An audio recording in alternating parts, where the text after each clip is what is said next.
Presenting The Complete Orson Welles and the Mercury Theater on the Air in The War of the Worlds by H.G. Wells. This is Orson Welles, speaking from London. as the third man. Stand by. We'll be on the air in 15 seconds, Mr. Wells. Yes, I know.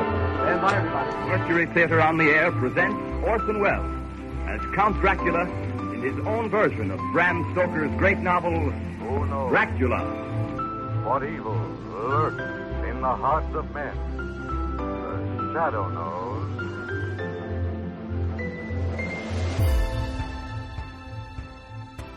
Hello world, welcome to The Complete Orson Welles, brought to you by Dwayne Old Time Radio. This podcast will feature various classic radio programs ranging mostly from 1936 to 1952 that Orson either produced and directed, was featured on, or starred as a guest.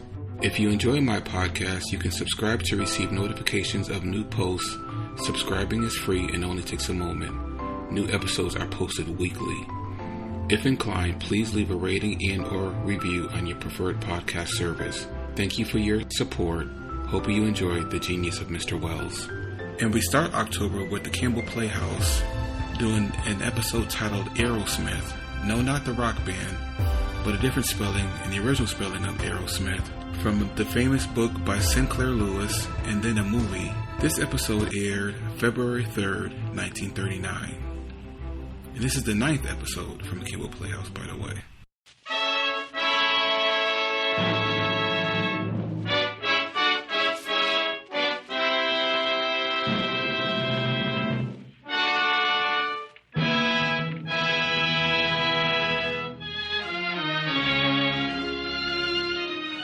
The makers of Campbell Soups present The Campbell Playhouse. Orson Welles, producer.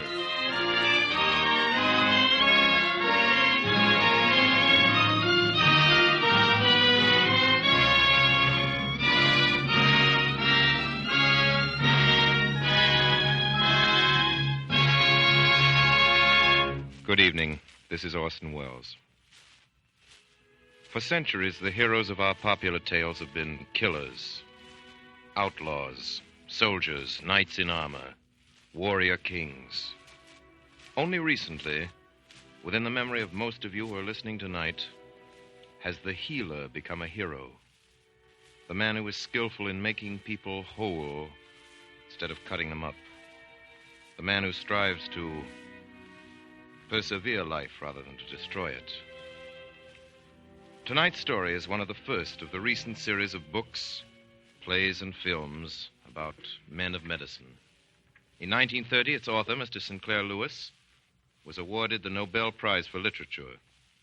8 years ago, Arrowsmith was made into a motion picture. The star of that picture was Miss Helen Hayes. She is here tonight to play in the Campbell Playhouse the same role that she created on the screen. It would be an impertinence for me to attempt any sort of an introduction of one of the greatest and most versatile actresses of our time.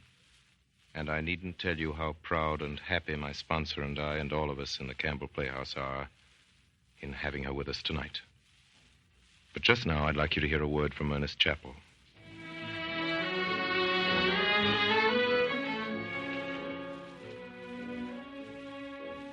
I think you'll agree that when women buy far more of one soup than of any other, that soup must have something very special about it. Such a soup is Campbell's tomato. It has a flavor that good home cooks and professional chefs agree has never been equaled. This magic flavor is the result of a recipe perfected by Campbell chefs and painstakingly followed at every step. It calls for Campbell's own pedigreed tomatoes, big, firm, luscious beauties developed specially to give glorious color and grand flavor to this most popular of all soups. Their bright, tangy, invigorating goodness is skillfully blended with fine table butter and gentle seasoning to make a tomato soup that almost everybody likes. How often do you have this outstanding favorite soup at your house? Why not look over your soup supply and be sure of having Campbell's tomato soup on hand for this weekend? And now for tonight's story. The Campbell Playhouse presents Arrowsmith, starring Helen Hayes and Orson Welles.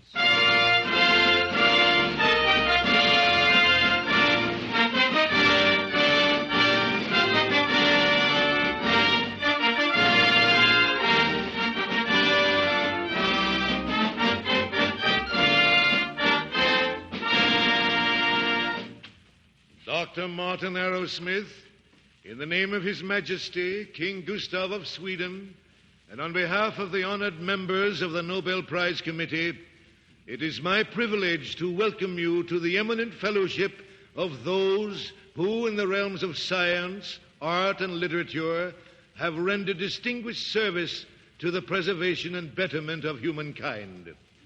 In recognition, therefore, of your brilliant achievement in the fields of bacteriology and physical chemistry, and your unswerving devotion to the tenets of pure science, I have the honor to present to you Martin Arrowsmith.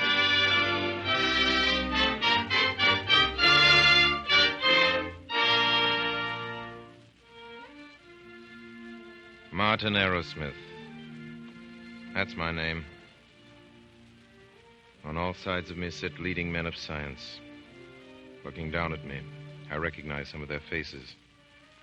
That man on the aisle to the right and the one just in back of him, last year's chemistry award. This is the longest walk I can remember. From my seat in the back of the hall down to this platform. A 21-year walk. I started it with two others. With Leora and Dr. Gottlieb. Now I'm finishing it alone. I started it 21 years ago, one September evening, in the chemistry lab at Winnemac. Class stood very still, I remember, not too close, and the assistant was holding a guinea pig by its legs. Dr. Gottlieb dipped his hands in the bichloride solution and shook them. A quick shake, fingers down, like the fingers of a pianist above the keys. He took a hypodermic needle from the instrument bath and lifted the test tube. You will note, I am sure, that in the bottom of the tumbler there was cotton to keep the tubes from being broken. I cannot advise breaking tubes of anthracis germs and afterwards getting the hands into the culture. You might merely get anthrax boils, or you might die a little young. I shall now inoculate the second guinea pig, and the class will be dismissed.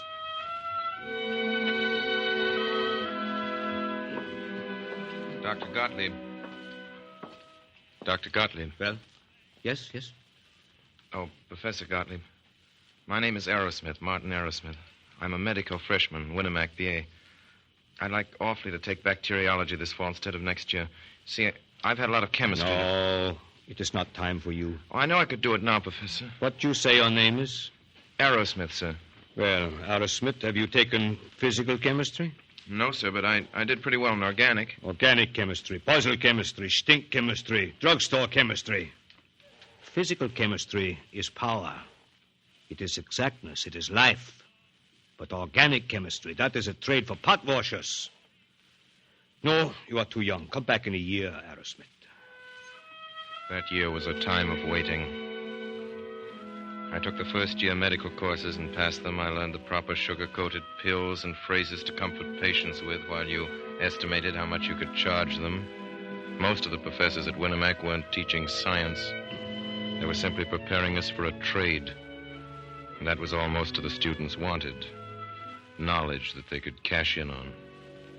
They didn't talk about saving lives, but about losing cases, losing dollars. My second year, I took Dr. Gottlieb's bacteriology course, and that winter I spent more time with guinea pigs, mice, and rats than with people. I lived in a world of test tubes, filled with watery serum or deadly bacilli of roaring Bunsen flames and steaming sterilizers. Hello, Arrowsmith. Oh, hello, Professor Gottlieb. You're working late tonight. Let me see your slide. Sure. Arrowsmith, you have craftsmanship. Thank you, sir. Oh, there is an art in science for a few. I see you already. And I watched you in the lab before. Let me see your notes. Yes, Doctor. Perhaps next thing you would like to try trypanosomes of sleeping sickness. Oh, yes, sir. I've been They are very, very interesting and very ticklish to handle. It's quite a nice disease. In some villages in Africa, 50% of the people have it, and it is invariably fatal. Notes are not bad, but they can still be more complete. Arrowsmith, the most important part of living is not the living, but pondering upon it. And the most important part of experimentation is not doing the experiment, but making notes. Very accurate notes. I'll try to do better with my notes, Professor. I want to do research like you, Professor Gottlieb. You've accomplished so much. The whole world knows what you've done. No, I have done nothing except be unpleasant to people that claim too much. But I have dreams of real discovery someday, and for that I need help. You see, Arrowsmith, not 5 times in 5 years do I have a student who understands craftsmanship and precision and maybe some peak of imagination in hypotheses. I think perhaps you may one day be such a student, and perhaps we can help each other, you and I. So, now it's midnight. I would be pleased if you should come to my room and have a little sandwich, Arrowsmith, and we can talk some more. Dr. Gottlieb appointed me as student laboratory assistant. I felt very important. One day, in April, I went over to the Zenith Hospital for a strain of bacillus from a patient. Can I help you? I'm Dr. Gottlieb's assistant. I'm looking for Dr. Swenson's patient, Ward D, number 17. The second floor, third door to the right. In the passage, there was a young probationer on her knees on the floor. Her yellow hair had fallen over her eyes, and her green and white uniform was as grubby as her pail of scrub water. Hey, would you walk over on this side, please? I'm still scrubbing over there. Nurse, I want to find Ward D. Do you? I do. I'm sorry to interrupt your work. It looks awfully important. Well, it isn't. The superintendent of nurses put me at scrubbing. We aren't ever supposed to scrub floors, you know, because she caught me smoking a cigarette. She's an old terror. If she found a child like you wandering around here, she'd drag you out by the ear. It is my impression that even probationers learn that the first duty of a nurse is to stand when addressing a doctor. I'd like to find Ward D to take strain of a very dangerous microbe, and if you'll kindly direct me to... I'm sorry. I've been getting fresh again. I didn't mean to be rude. I was just... Scrubbing makes me bad-tempered. I'm sorry I hurt your feelings, but you do seem so young for a doctor. I'm not. I'm a medical student. I was showing off. So was I.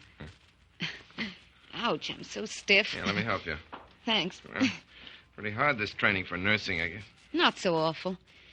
But it's about as romantic as being a hired girl. That's what we call them in Dakota. I come from Dakota? I come from the most enterprising town in the entire state of North Dakota. Wheatsylvania, it's called. It has 362 inhabitants. Are you in the U Medical School? Yeah, I'm a junior in Mohalis. I'll bet you're good. I don't know. I'm not much of a medic, really. I like the lab side. I think I'll be a bacteriologist. I'm not much for the bedside manner. I'm glad you're not. You get it in here plenty. You ought to hear some of the doctors. That are the sweetest old pussies with their patients, the way they bawl out the nurses. But labs, now, they seem sort of real, what I've seen of them. I don't suppose you can bluff a bacteria. What is it, bacterium? No, they're... Say, what do they call you? Me? Oh, it's an idiotic name. Leora Tozer. What's the matter with Leora? It's fine. Do you really think so? Say, when you get away from the hospital for dinner, would you go out with me? Say, tonight? What? Please. All right. We'll go to the Grand. Oh, no, that's terribly expensive unless you're awfully rich. You aren't, are you? I'm not. I just enough money to get through medical school, but I'd awfully like to show you... Let's go to the Bijou. It's a nice place, and it isn't expensive, and they got a funny machine there. When you drop nickels in, it plays brassy kind of tunes like a merry-go-round.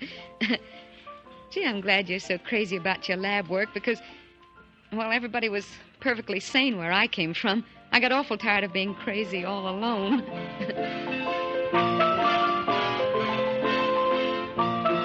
Up to the present, even with the best of them, research has been largely a matter of trial and error, the empirical method it's called. You try to establish a general law so that you can predict what will happen the next time, the time after that. Now, that's where Gottlieb leaves all these detailed, grubbing, machine-made researches. You see what I mean? Yes, I think I do. Anyway, I get the way you feel about him. You don't have to shout so, you know. Oh, was I shouting? I didn't mean to. Only when I get to thinking about the way most of these profs don't even know what Gottlieb's up to, the way those idiots don't even see the relation of his work on the synthesis of antibodies, the discoveries of arrhenias. Gee. Leora, hope I'm not boring you. I'm loving it. I get so technical and so noisy. You didn't even stop me and tell me I ought to have better manners. I don't see anything wrong with your manners. Don't you really? Has someone been trying to bring you up? Yeah, but not with any success. Listen, I like having you trust me. I'm not earnest, and I haven't any brains whatever. But I do love it when my men think I'm intelligent enough to hear what they really think. You don't have to tell me about yourself. I've always known you, Leora. I'm not going to let you go no matter what. You're going to marry me. Yes. I guess I am.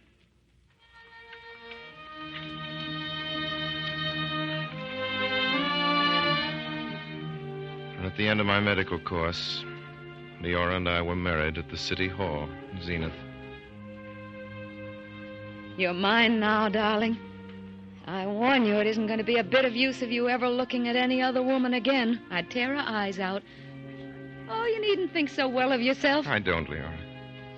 You'll be happy with me because you can bully me, because I'll tag after you the way no one else ever would.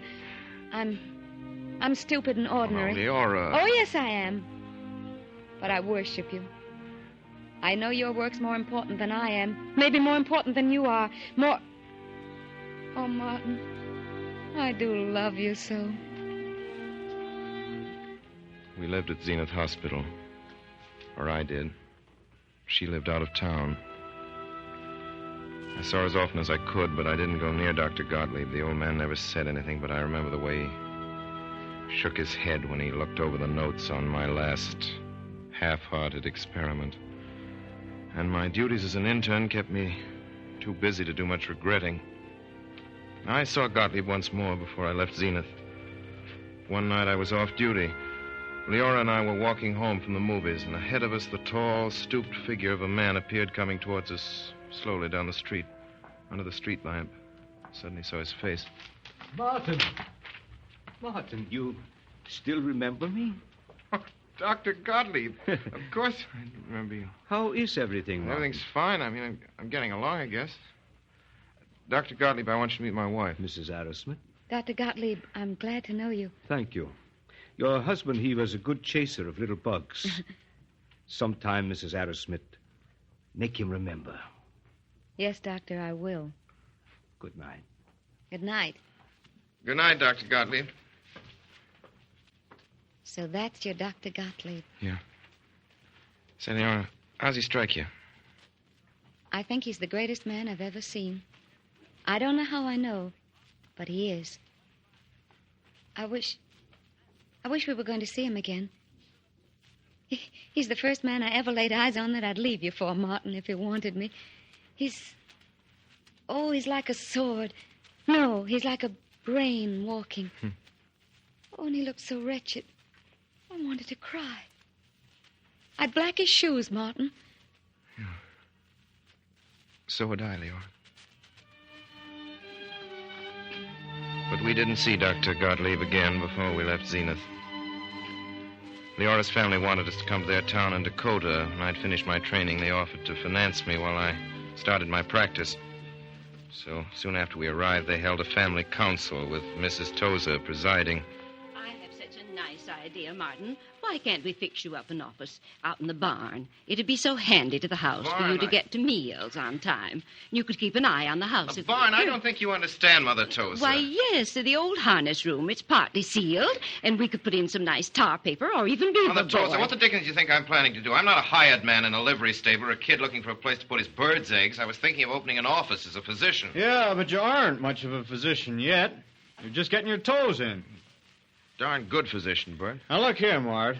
As we're putting up the money, I don't want to be a tightwad, but after all, a dollar is a dollar. If we furnish the dough, we've got to decide the best way to spend it. Isn't that so, Pop? Look, Father, I want you to lend us $1,000 outright to use as we see fit. $1,000? We'll pay you 6%. No, we won't. We'll pay 5%. That's enough. And mortgages bringing 6, 7, and 8? 5's enough. And we want our own say, absolute, as to how we use it, to fix up an office or anything else. Now, Leo, you're crazy. I suppose we'll have to lend you some money, but you'll blame well come to us for it from time to time. And you'll blame well take our advice. Bertie. And the barn's plenty good enough. Bertie, I know what we'll do. You seem to have the barn on your brain. You move your old bank there, and Martin will take the bank building for his office. Now, that's entirely there's no different. sense to you two showing off and trying to be smart. Either you do what I say, just exactly what I say, or Martin and I take the first train back to Zenith, and I mean it. Plenty of places open from there with a big salary, so we won't have to be dependent on anybody. Well, now, Ori, don't take it that way. Well, do we get our $1,000 or do we go back to Zenith? Leora won out. I got my office.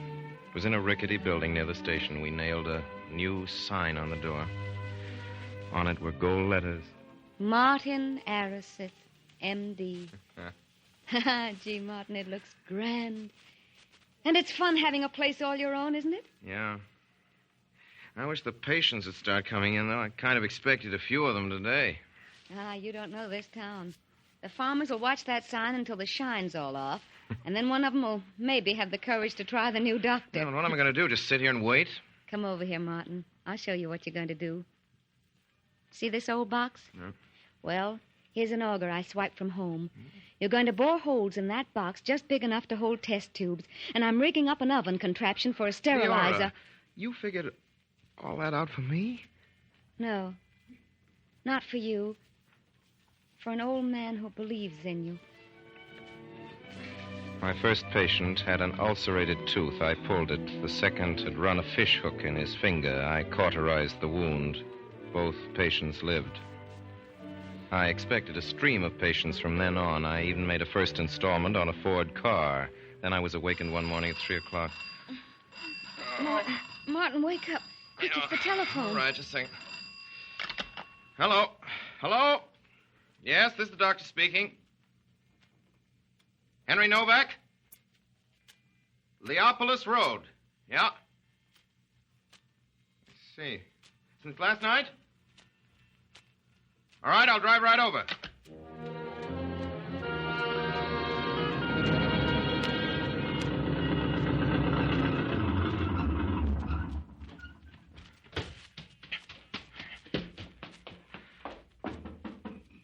Mr. Novak? Doctor, come in. Yes, that's right. This way, Doctor. The little one is breathing And a hot bad. water, Novak, quickly. Here, baby. Baby, open your mouth. That's a good girl. Give me your hand. Here's water, Doctor. All right. How is she? Come over here, Novak. Child's pretty sick. Looks like diphtheria. Brought some antitoxin. We'll inject it. Is there any chance? Yes, Doctor.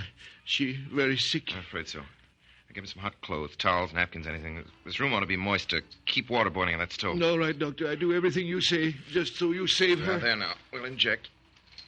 Towel. Towel. Here's some towels, Doctor. We'll wrap her up. Lift that side, Novak. This way. Doctor. Yep. Yes, what? Doctor.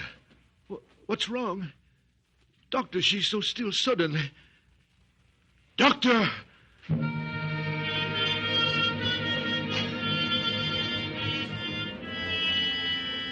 Leora. Leora, it was my fault. Martin, don't. I should have operated. I should have operated. She'd be all right now. Operated.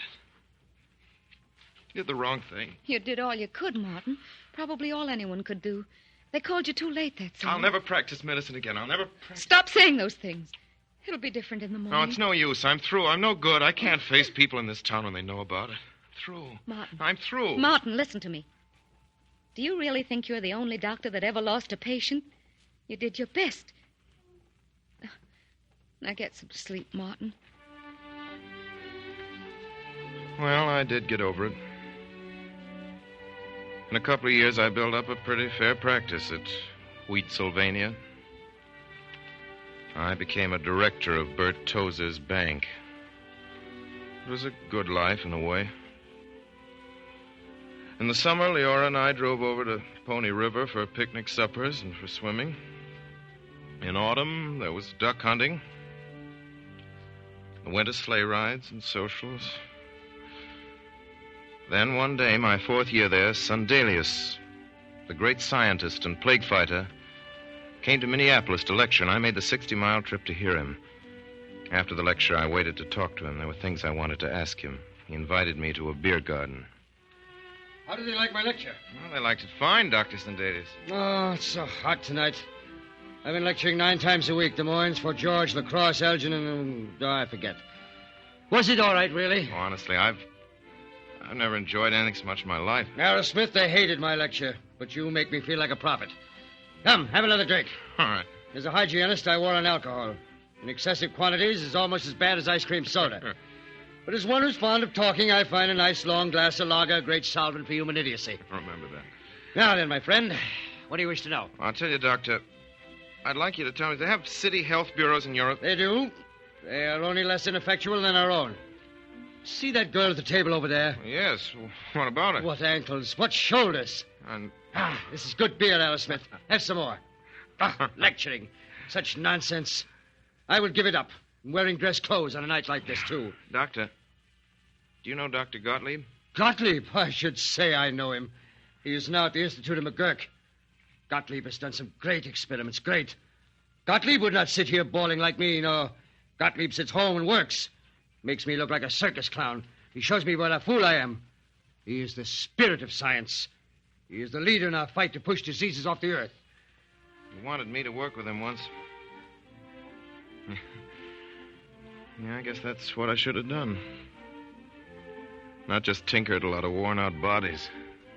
Someday, my dear young fellow, instead of peddling pills, maybe you will follow me or Gottlieb. It is one and the same. We scientists, we must work together to make a new world. A good world for men to live in. Hey, waiter, bring another beer. That winter, I did some experiments on the relation of hemolysin production to the age of culture.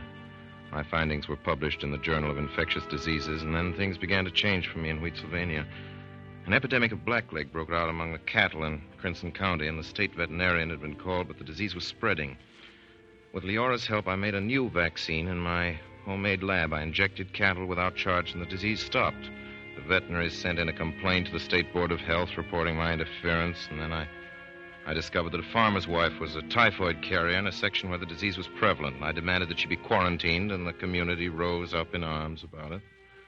A meeting was held demanding my removal, but the quarantine was enforced, and the typhoid, of course, disappeared. Then I made the mistake that finished me in Wheatsylvania. 2 farmers' children fell ill. I diagnosed their cases as smallpox and demanded several vaccinations throughout the county. Cases turned out to be chicken pox. After that, life became impossible. In August, Leora and I went to the county fair, I remember. On the fairgrounds, I seemed to cause more interest among the farmers than any of the exhibits. Hey, Doc! Come on over and see my melons. They grow faster than your smallpox. Hello, Mrs. Arrowsmith. How are you today? Got a pimple on my chin, Doc. What is it, smallpox? Now, take us out plaguing the doctor. Yeah! I expect he's got plague enough. Ain't had more smallpox cases lately, have you, Doc? Yeah, what's the latest figures on that smallpox epidemic you discovered, huh? Here, Mrs. Arrowsmith's embroidery work. Well, you sure go in for fancy diseases, Doc. You ain't found any cholera, have you?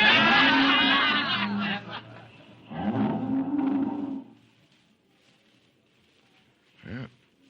Looks like I'm licked, Leora. Might as well get out. Nothing more I can do here. Take years before they trust me again. I'm glad, Martin. You're too good for them here. I've learned a little something here, even if I failed. I guess I don't know how to handle people, that's all. I could stick it out, and I would. Except that life's short, and I think I'm a good worker in some ways. Gottlieb saw it. Maybe I'll still get a chance. Where do we go, Martin? I haven't the slightest idea. Anywhere I can be useful. Gee, it's fierce being married. Here I expected to be a pillar of the community. Now I'll have to follow you out on the road and be a hobo. Well, I'm too lazy to look up a new husband.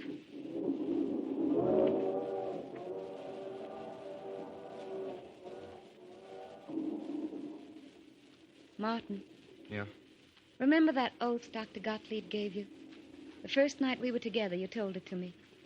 Say it again, Martin. Now. All right, I'll try. I don't know if I can remember it. Sina. God give me unclouded eyes and freedom from hate. God give me quiet and relentless anger against all pretense and all pretentious work and all work left slack and unfinished. God give me a restlessness whereby I may neither sleep nor accept praise till my observed results equal my calculated results, or in pious glee I discover and assault my error. God give me strength not to trust in God.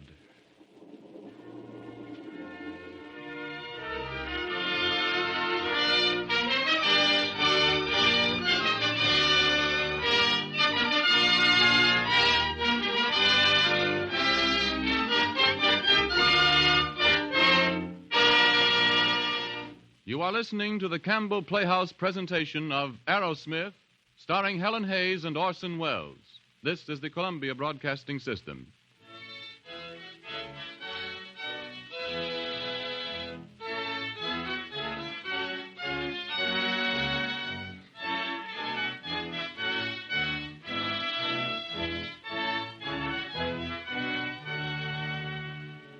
This is Ernest Chappell welcoming you back to the Campbell Playhouse. In a moment or two, we will resume our presentation of Arrowsmith by Sinclair Lewis, starring Helen Hayes and Orson Welles. This is a play about doctors, and the doctor is one servant of humanity we all know and respect, and in our varying ways, appreciate. Of course, Dr. Arrowsmith is a research man, and the doctor you and I know best is a general practitioner, a family doctor. But both of them work for the greater health and happiness of humanity, one in his laboratory, the other right here in our homes.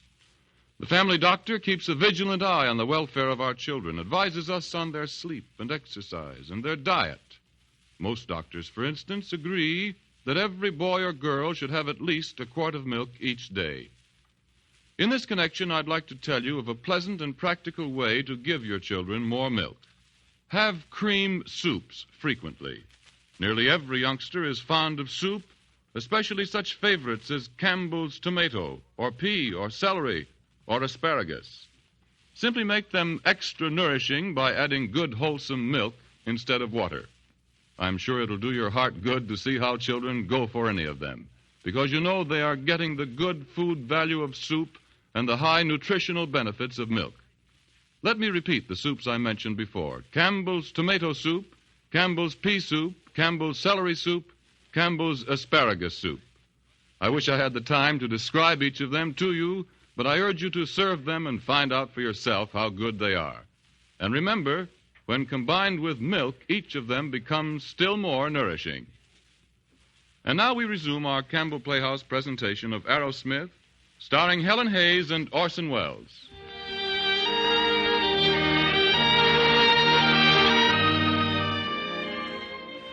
Through Dr. Gottlieb,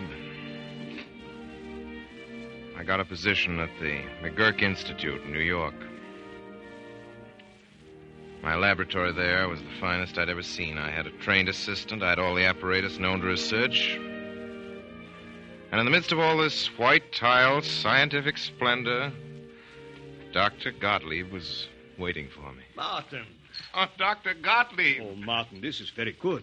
You are near to me. My laboratory is just 3 doors down the hall. You don't know how grateful I am to you, Dr. Gottlieb. Oh, gratitude, Pa. How is that girl you married? Oh, she's fine, Doctor. I have an idea she's good for you, that little girl. Yeah, she make you work. Look here, Dr. Gottlieb. Do you really think I know enough to work here? I want terribly to succeed. Succeed? I have heard that word. It is English? Oh, yeah. It is a word that little schoolboys use at the University of Winnemac. It means passing examinations. Martin, let us be clear. You know something of laboratory technique. You have heard about these bacilli. You are not a good chemist, and mathematics, pfui, most terrible. But you have curiosity, and you are stubborn. Therefore, I think you will either make a very good scientist or a very bad one. Hope so. This is your chance to find out, Arrowsmith.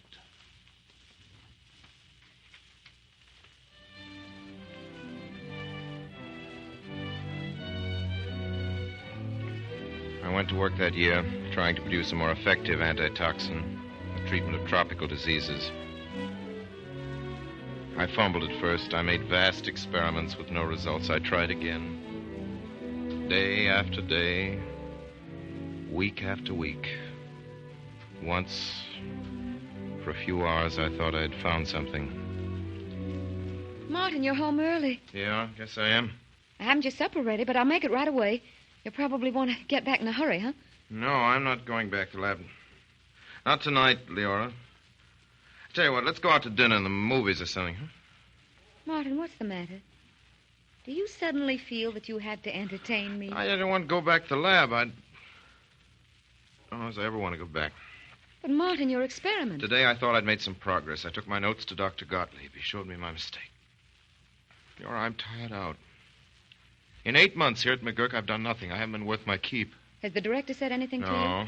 Has Dr. Gottlieb? No, they're all kind and patient. But, Leora, they expect me to accomplish something. But you have, Martin. Your antitoxin. You've almost got it. Yes, almost. But you can't inoculate people with a serum that's almost right. I can't just go on forever experimenting and failing every time. I'm beginning to think I've got the habit of failing. Martin, listen to me. You put that coat back on. What? I'm not cooking supper tonight, and I'm not going out to eat with you. You'll go right back to that lab and keep trailing after those little bugs, and you're going to forget about me like you usually do. And when you come home at midnight, there'll be a plate of sandwiches on the table here. And then if you've been real good, you can go to bed. Now, go on. Put on your coat. It was that night I noticed a curious thing. Almost under my eyes, a flask of cloudy bacteria suddenly cleared. Some unknown organism had destroyed the germs in my culture. So I spent 5 days and 5 nights in the lab. And Leora slipped in with sandwiches and coffee and then slipped out again unnoticed. And on the evening of the 5th day, I isolated the germ killers. I called it the X-Principle. I went out, got drunk. Then I slept for 2 days. The 3rd day, I went back to the McGurk Institute. There was a message from Dr. Gottlieb to go and see him. Well, Martin, I have something I must say to you. Mr. McGurk has talked to me. He has heard of this discovery of yours, this X-Principle. He's very happy. He wishes to establish you here for you a new department of pathology with you as head. What shall I do, Dr. Gottlieb? Shall I accept? No, Martin, I don't think you will. Why not? Shouldn't I? Something sort of bad, well, perhaps not altogether bad, has happened. Bad? Well, what is it? Oh, in a way, it is a pity, Martin, what I have to tell you. You are not the discoverer of the X-Principle. What? Someone else has done it. They have not. I've searched all literature, and except for Bernstein, not one person has even... Good Lord, Dr. Gottlieb, mean that all I've done all these months has just been wasted. And I'm a fool. Well, anyway, Dubois of the Pasteur Institute has just now published in the Compte Rendu this report. It is your X-Principle absolute. Only he calls it bacteriophage. Lord, maybe I oughtn't to care, but... Of course, you could claim to be co-discoverer and spend the rest of your life fighting to get recognized, or you could forget it and write a nice letter congratulating Dubois and go back to work. Well, I'll go back to work. Nothing else to do. I guess McGurk will chuck the new department now. Oh, yeah, there's no doubt. I'll have time to finish my research. Maybe I'll get some points that Dubois hasn't hit on, and I'll publish it to corroborate him. Confound him. Give me the report, Doctor, I suppose. I suppose now you're glad that I'm saved from being a success. Well, I ought to be. It is a sin against my religion that I am not. But I am getting old, and you are my friend. I am sorry that you are not to have the fun of being pretentious and successful for a while. Martin, it is nice that you will cooperate, Dubois. That is science. To work and not to care too much if somebody else gets the credit. So now I threw myself into the task of making a serum to combat all kinds of diseases. I immunized rabbits against pneumonia and found that the immunity spread to other rabbits. Then I injected rats with deadly bubonic germs and produced an immunity to the plague. And my lab became known as the pest house. I practically lived in it. Then one day, a visitor came to the institute. Martin! Sondelius! How are are you, my boy? I haven't seen you since... Oh, that night we drank so much lager, huh?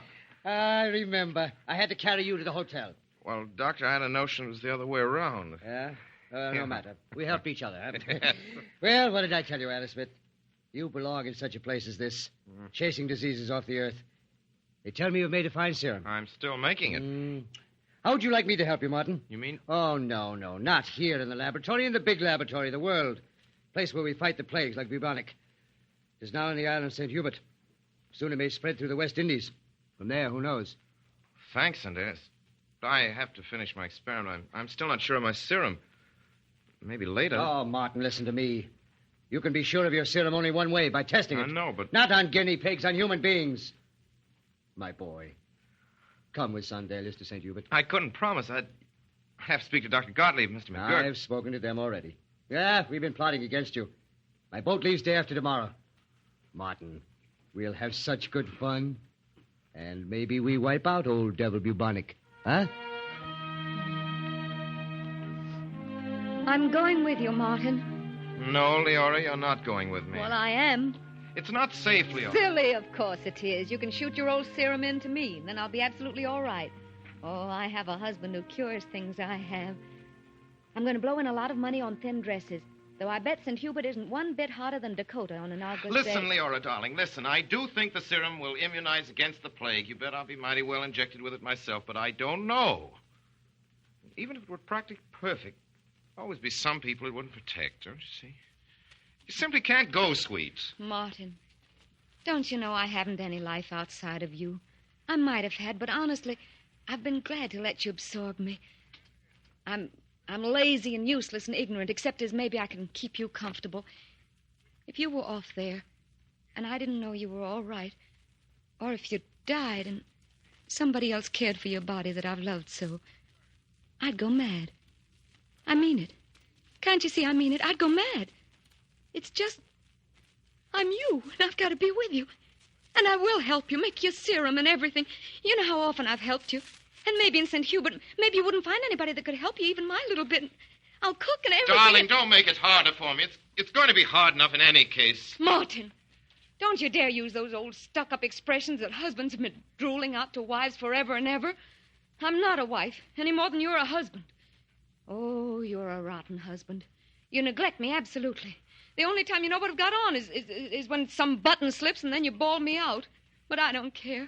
I'd rather have you than a good husband. And besides, I'm going.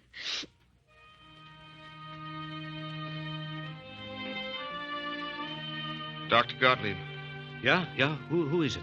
It's me, Dr. Gottlieb. I've come to say goodbye. Goodbye? Yeah. Oh, that has such a final sound. But perhaps you're right. Perhaps we don't see each other again. Arrowsmith, I am growing old, and I have my worries. You are a man, and you are a genuine worker now. But don't mind if I give you some advice. Dr. Gottlieb, you know I don't. Be sure you don't let anything, not even your own kind heart, spoil your experiment at St. Hubert. Remember to use the serum with only half your patients and keep the others as controls under normal hygienic conditions, but without the serum. Pay no attention to what Sondelius says. He is a great man, but he is not a scientist. So many men, Martin, are kind and neighborly. So few have added to knowledge. You have the chance.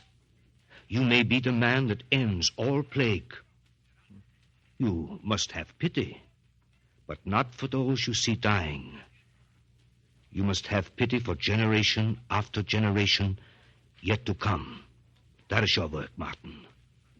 And whatever God there is, may he bless you. I promise to do what you say, Doctor. Yeah, maybe old Gottlieb will have help, too, maybe.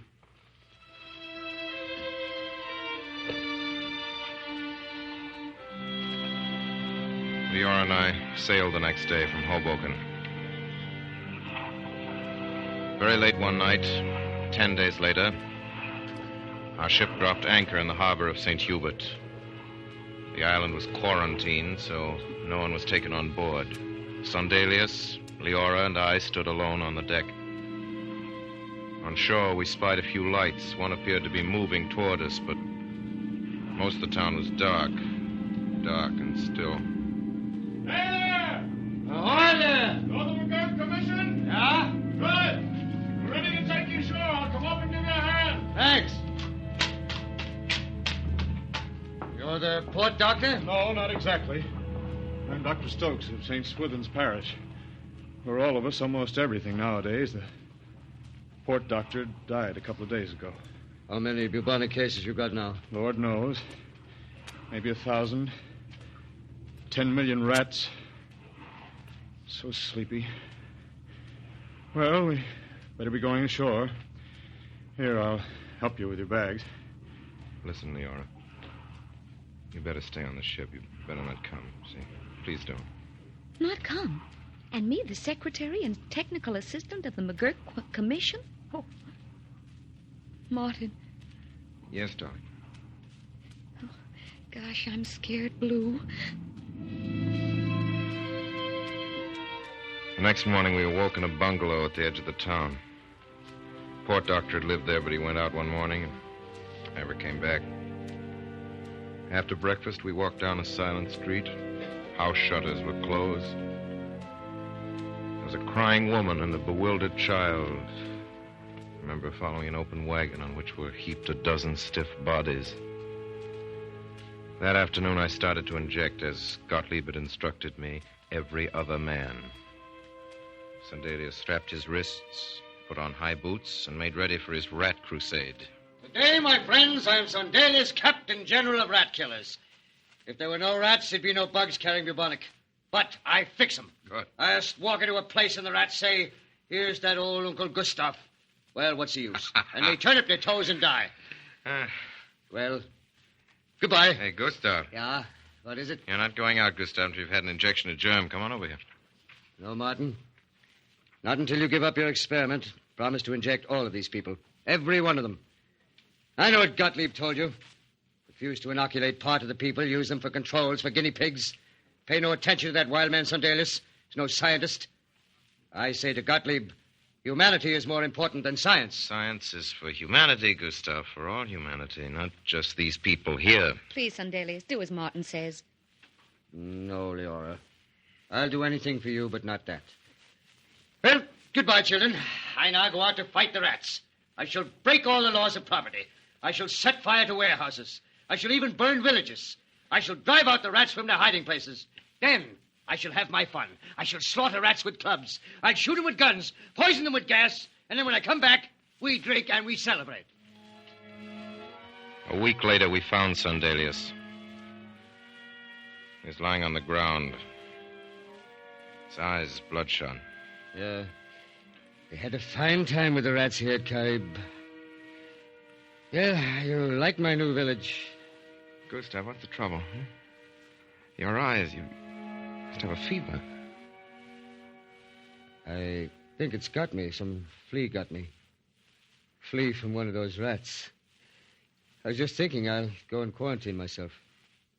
Yeah, I have fever, all right. Lord, Martin, I'm so weak. Not scared, no. I'm going to take you home, Gustav. We'll nurse you. No. I have isolated so many, it is my turn. Martin, Gottlieb is right about these jests of the gods. The best one is the tropics. Gods planned them so beautiful. Flowers and sea and mountains. They made the fruit to grow so well that man need not work, and then they laughed and stuck in volcanoes and snakes and damp heat and the plague. The nastiest trick they ever played on man was inventing the flea. Better save your strength, Gustav. I'm going to pull you through. I'm going to give you a serum right now. This time you can't stop me. Do not try to fool me. It's too late for serum, too late for anything.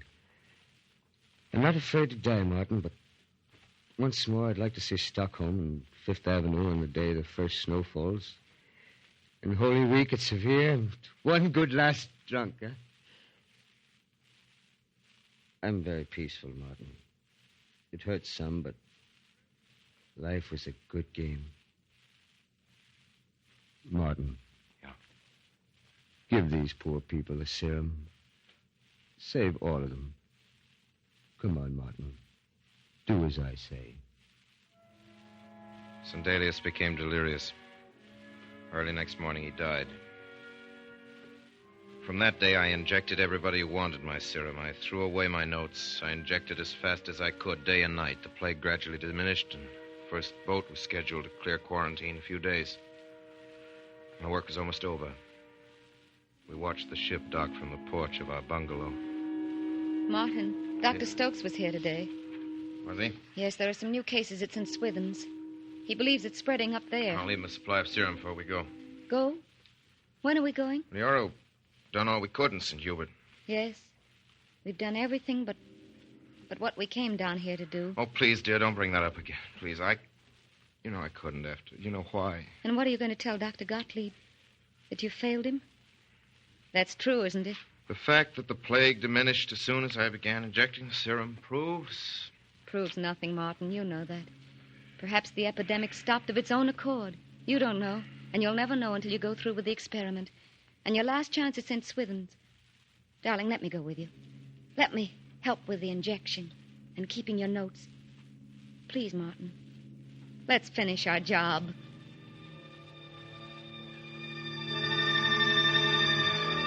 I have this place ready for you, Doctor. All right. Trees will keep the sun off you.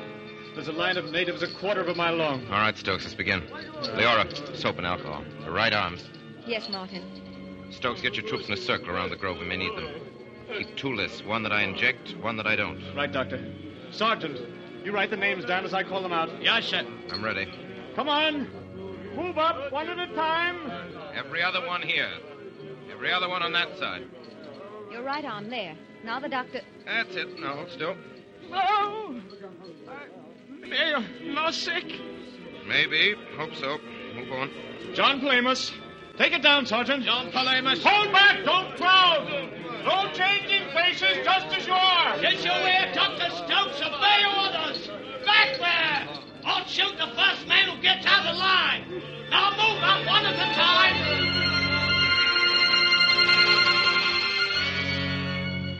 All right. That's all for now. Come back in an hour after lunch. Leora, what's the matter? Nothing, darling. Just a little tired, I guess. No wonder, you poor kid. I'm going to take you home, put you to bed. You'll do no such thing. You're going to finish your experiment. One more day and your work's safe. Nothing's going to stop you now. Well, I'll have Stokes take you down to the bungalow. Nonsense. You'll need him here. I know my way. What's there to be afraid of? Darling, you're not afraid of anything. Yes, one thing, Martin. Yeah?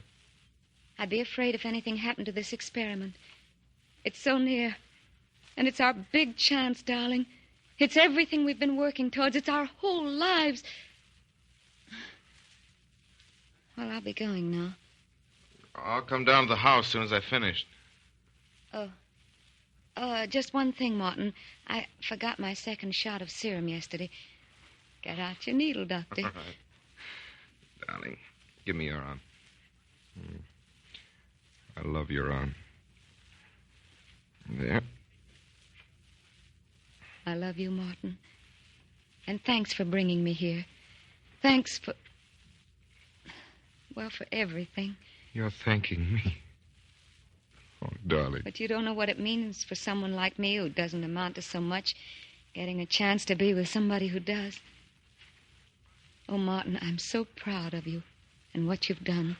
Darling, if there's anything we've accomplished here or anywhere, it's not mine or yours. It's ours together. Say, why are we talking this way to each other? Leora, there's nothing wrong. Of course not. It was silly talk, wasn't it? But I wouldn't have missed it. I wouldn't have missed anything, Martin. Not anything in our whole life.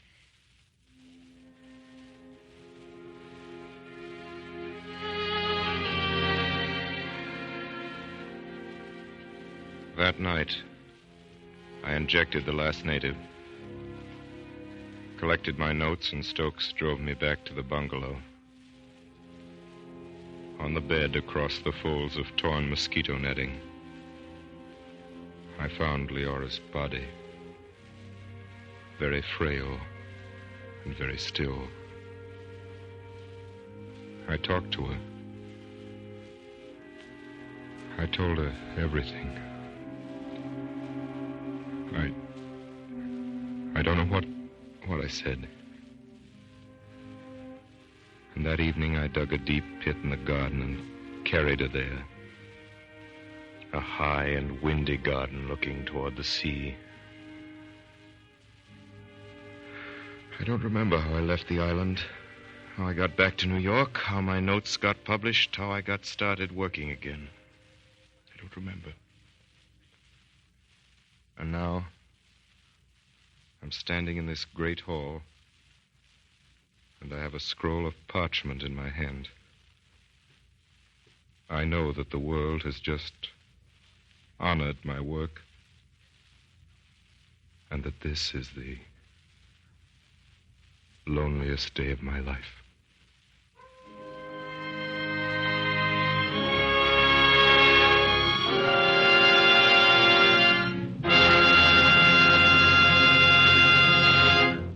You have just been listening to the Campbell Playhouse production of Arrowsmith, starring Helen Hayes and Orson Welles.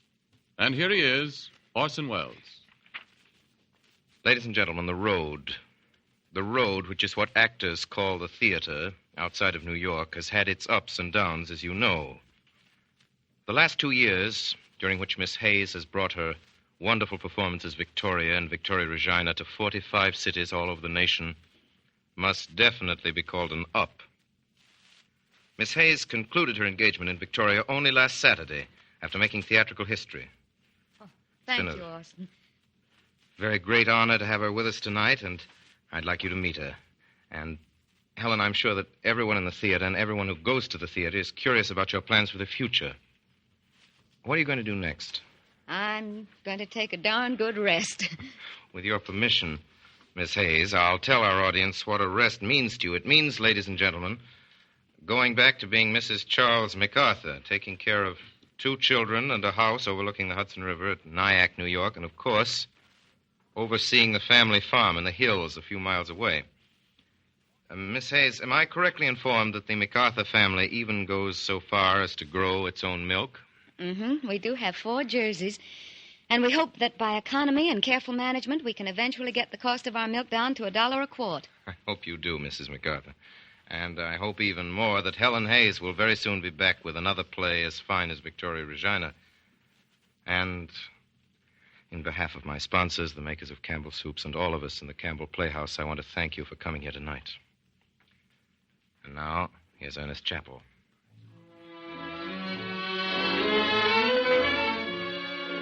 In a moment or two, Orson Welles will bring us news of next week's story.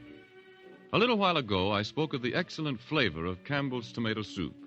It is this flavor that has made tomato soup the most popular soup in all the world, more often served and eaten than any other.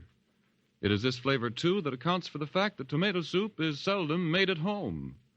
You see, the delicious taste of Campbell's tomato soup is so widely known, so well liked, that women have come to feel that making tomato soup at home is a task that they can dispense with. Indeed, women everywhere concede that they cannot match the superb flavor of Campbell's tomato soup. So whether you make soup at home or not, here's one soup you should buy and keep on hand. Your family will like Campbell's tomato soup, and the chances are they'll like to have it often. They'll delight in the sunny, glowing red of it, the racy aroma that steams up from the plate, the smooth texture and fine taste of each spoonful, first to last. Why don't you and your family enjoy this great soup this weekend? Put it on tomorrow's grocery list. Campbell's tomato soup.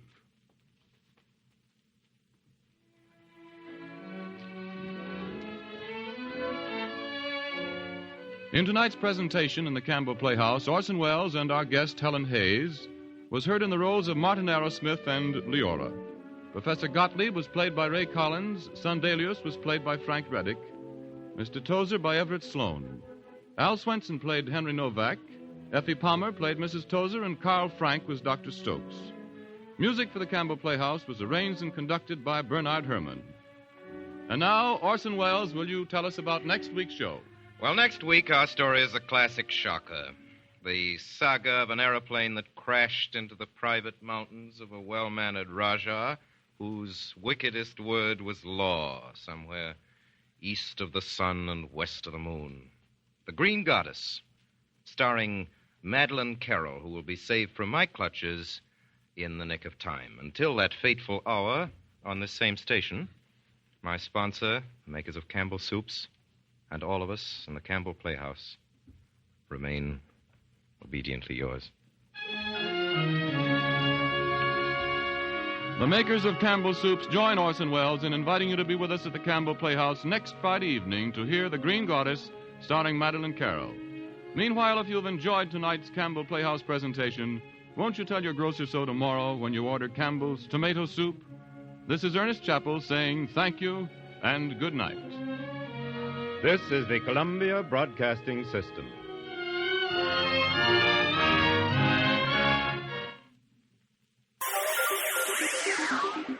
Thank you for listening to and showing your support for my podcast. If you would like to receive notifications of when new episodes are posted, please subscribe to my channel.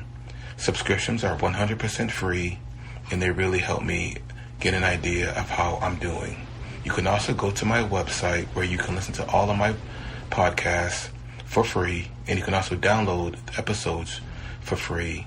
The website is otr.duane.media. There is also donation information on there if you want to show your support or become a patron. You can email me at info@otr.duane.media. I'm also on Instagram at duane.otr. Well, hope you enjoyed, and until next time, stay safe, wish you well, and as always, peace.